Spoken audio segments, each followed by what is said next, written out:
Kadang subsubliya po ti programa tayo, Veritas Tandem. Karas tayo na po 52 nga minutos, kalpasan iti alas 3 iti malam partner. Yes, itata po karon nga gudaway ket syempre kadwatay apo ti incoming director apo iti Diocesan Social Action Commission wenno DISAC iti Diocese apo ti Bayambao ni Father Crispin Costales. Ayan, good afternoon, Yes. Father. Good afternoon, Sir Jay, ken Ma'am Jonji. Yes Yo. po. Good afternoon po, Father. And dumawat kami man, Father, iti background and dato'y full information na po regarding iti watershed. Yes, yung watershed forum, ayan. Diti apo ti nadakamat mimot itatay nga may saka dagiti pagtutungtungan tayo ana itata po nga malam. And of course, dati ni Father Crispin tapno mat ilawlawag no apay postpone, ayan. And of course, regarding na din ano iti kinapateg dati nga forum ayan tapno masalwadan ti watershed ti probinsya ti Nueva Vizcaya. Go ahead, Father. Umunami na po kablawan kay tinimbag nga malem. Dati po ka dakam ditoy tatno umuna may pakpakam mo nga iti watershed forum nga mapasama ko mano bigat. At nai-moved apo iti schedule na gapo iti daytoy nga hantay mo apo nga pakpakadaan nga bagyo nga krising. Ket iti watershed forum kami na po ket kayat may nga kadagiti objective na ket adda do kuma iti maka-benefit daytoy especially our naduma-duma po nga sektor iti government hadlang apo dagiti academe dagiti pay lay leaders tayo ken dagiti tutubo ken and anyone napatig gamin dito so nga ti watershed forum po ket hopefully mairugi ken dito it would be a series of forum ti kuha na gamin dito ket tatlo kasta ket kasko na ni Sir J. Hindi tayo nga dito ket pa nagsaluad iti aglawlaw kang runan gawud tako na tayo nga iti Nueva Vizcaya karaman mo ti Quirino mabigbigbig kas watershed haven. Yes po. Pudno day jay Ma'am Chicken Sir J. Gapanan no sumungad ka iti from Nueva Ecija or from Pangasinan no we take the Malico Road. Yes. Makita taltamot nga talaga nga ti Vizcaya ket na bendisyonan iti kuna tayo panbantay. Yeah. Sumungsungad ka pa ilang ket Bantay. Marik nampayon di kwatiangen na may ispay. Nga dito ket kuna tayo ket iso nga adu dagiti watersheds tayo. correct. Ket nohan nga masalwadan dagitoy ket no madadail dagitoy ket sigurado met nga madadail iti kuna tayo watershed. Nga adu dagiti magkuna po nga natatak ket handa peg dakdakamat wenno dagiti water refilling stations because sa balilat ta di danom nga gapo jugbog. Yes. Iso nga susarin ta pa lang tata. Oh. And sa watershed forum na ito, Father, anya mo para kadagiti agdengdeng apo nga mga yatmet. This is open for all, Father. Opo. Yan. Ayan, para kadagiti agdengdeng nga mga yat nga makipasat apo iti dating nga forum. Anya met dagiti ngay topiko nga mga posible nga maibingay wenno maipakaammo kadakwada. Ayan, tapno ngay mas mapalawa iti panakaamuda may mainaig apo iti panangsalwad iti kabanbantay iti Nueva Vizcaya. Actually, dito nga forum ngayon sagsagana tayo kat nagpipintas dagiti topiko na. Dito mo apokit pakipasetan dagiti government sector tayo nang runa po iti DNR ket adati topic pagtutungtungan the state of watershed in Nueva Vizcaya. Dito ito ni Forester Sir Roger Habok, environmental management specialist. 3, iti Nueva Vizcaya Provincial Environmental and Natural Resource Office, iti provincial capital. Kaya may kadwamot ka dating nga topic kung iti ni Atty. Rolly Francis Pioro, iti LRC, Legal Rights Center Manila, kanaigan na iti laws, policies governing watersheds. Ken kastamot, di ko nata yung threats and challenges facing watersheds. Yun. Di da mga panawin. Ayun. So nga talaga napataga niya Yes. nga ado iti dumaray dito eh. And from Quirino and Nueva Vizcaya, Father, ano, mabalin pa siguro kadagiti kabangibang pay nga probinsya, no? Kaya't da nga talaga mo ti makipasat. Yes. And daytoy ba, Father Crispin, kat umuna ba nga this is first time ba siyang naganap or maisasagawa dito sa Awan. Oh. Daytik isong daytik yung umuna, so it will be a series of forum. First project mo to, Father, bilang director ng DISAC? Or Daytik mo tunkat na bayag nga planon. So next la para siyang naka-align up na na activity ng DISAC, although with Father Christian, Yes. kasi nga yung ating support, especially on the anti-mining campaign. Oh. Father, regarding sa pagiging panagbalin yung tumuto na nga Diocesan Social Action Commission na director. Kailan po pala yung turnover? Analpas. Yes, Kami na info. Oo. And Father, mabalin nga agdamag siguro anya dagiti anya ti papel iti DISAC nga mang protekta mo iti watershed apo iti probinsya. Yes. Ano yung mga actions din? It is social action gaman kat may isa nga kasma ko na tayo, it's a commission by the diocese to look after, because one of the components when ko na tayo ngayong areas that we have to address is ecology. Ecology awan sa balik at panagsalwad dagitay aglaw-law, kang runan gardi ko na tayo panangalaga dagiti ko na tayo aglaw-law, our dagiti banbantay, ken dagiti kainaigan iti ko na tayo kalikasan.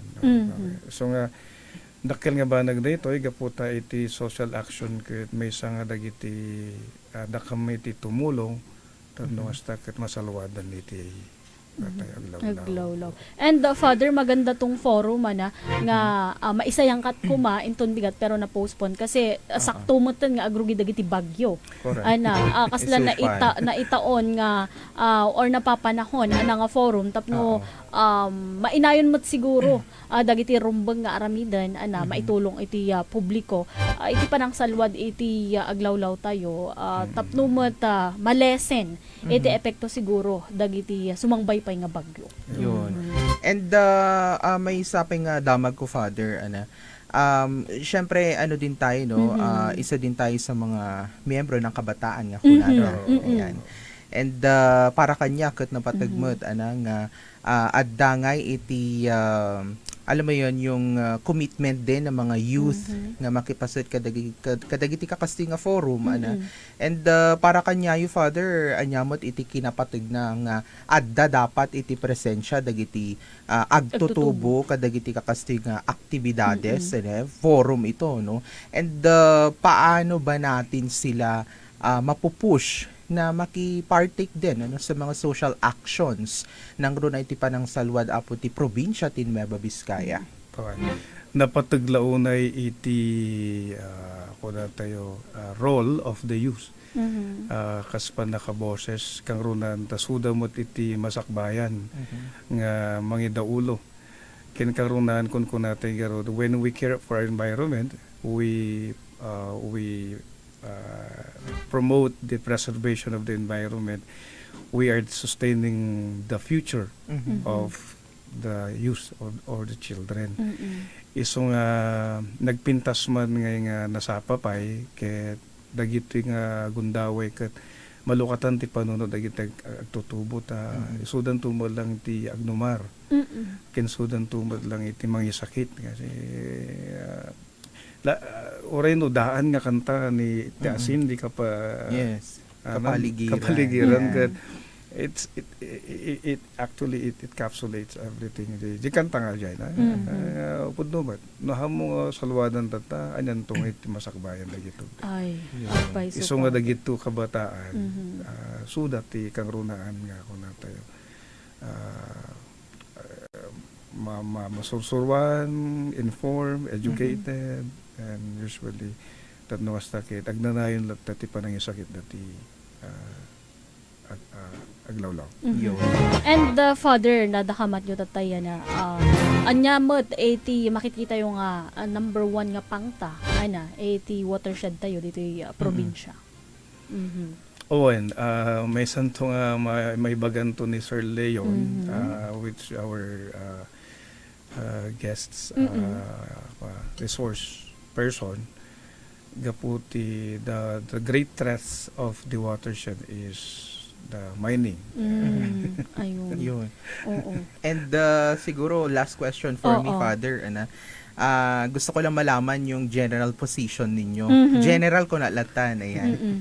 Yung position ninyo regarding sa kasi may mga may mga bagong pulisiya, Yes. especially sa mga pagreporma ng mga batas natin. Mm-mm. And of course, adangay dagiti polisiya daduma ket imbes nga para iti pangsalwad iti aglawlaw, pero most likely parang nangunguna yung pag-generate ng income, yung mga ganon. Ayun. So ano naman yung position nyo dun sa mga ganong sitwasyon, Father Crispin? Numan pay ko na tayo ka nakakastaban ba nagudwa. Mm-mm. When nagsusupadi tayo ng opinion, ken pamati. Yes. Kainaigan nagardi ko na tayo ngayon for development, for progress slash jay. Nga ako na tayo ngayon may kompromiso ti may isang banag. Hantay lang tagamin nga may kadadya. Of course. Yeah. Dala tayo ma-compromise kasi jay. Ngayon ko na tayo we don't actually think of tagdamala eh. Yeah. Ngayon siguro Pangbayagan. ti mayat ka jay, let's think of the future. Mhm. Ken ko na tayo the end would not justify the means. Correct. As Yun. may follow-up ka doon. Oh, partner. wala. Second motion. Yes. Father, siguro mata, question, last question mat lang siguro kanya ka na. Kas Diocesan Social Action Commission Director, Father Crispin, ano po yung paninindigan ng Diocesan Social Action Commission sa mga issue po ng pagbimina at ang epekto nito sa ating kapaligiran? Iti simbahan ka agtanledlat nga boses para dito tao. Nga mangipalpalagip lata nga di ko nato garon nga we always look towards the future. Keno niya ti rumbeng kinasaya at this is pangkalahatan kasi. It is collective mind. It's not only kung natin nga kaslang dito lang nga banag and kasi siyempre ti simbahan kat we always talk about social teachings, gospel values. Yes. Ken karunan ko na tayo kaya inaigan iti ebanghelyo kaya hantay mabalin nga kabalbaliwan. Iso nga siguro ka handa ko mga dildilawan dahil lang talaga iti ko na tayo role. Iti simbaan nga mangipalagap ken kang runaan ket kan kanayon nga mangidaldalan no anya tinasayat ka rumbeng. Father.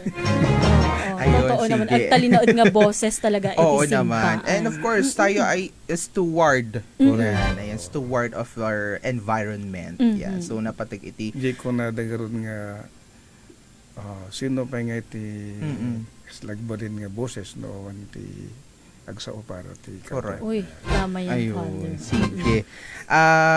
Sige, babalik tayo sa schedule, Father. Ayan, ng Ng watershed. forum. Meron na po bang rescheduled date? Ayan. Kasla ang next schedule po ng Watershed Forum will be on August 16. August 16. Next, manupay nga Sabado, Father. 16 or 23. Yes po. Pero Okay, Saturday po, Saturday Yes, din po yes, yun. okay. Para po mas available yung mga tao. Yun po. And again, Father, i-invite na po natin, ayan. Yes. Yung mga, natin, yung mga stakeholders, ayan, dito yung probinsya ti Nueva Vizcaya, uno iti diocese iti Bayambong.